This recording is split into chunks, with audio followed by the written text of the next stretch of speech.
আসসালামু আলাইকুম। সবাই কেমন আছেন? আলহামদুলিল্লাহ, আমিও ভালো আছি।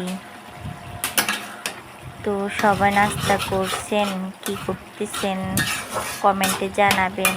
কে কোথায় থেকে দেখতেছেন, আপুরা ভাইয়ারা। আপনাদের অনেকগুলো ভালোবাসার কমেন্টগুলো খুব ভালো লাগে।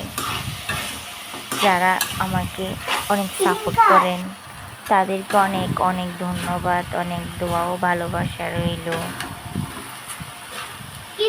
তো বাচ্চাদের জন্য লুডুস বানাইছিলাম, কেমন হলো জানাবেন। ওরা অনেক পছন্দ করে মুরগির মাংস দিয়ে এইভাবে লুডুস রান্না করলে। এভাবে সব বাচ্চারাই খেতে চাইবে এইভাবে রান্না করলে। মাশাল্লাহ, ধন্যবাদ। সবাই ভালো থাকবেন। আল্লাহ হাফেজ।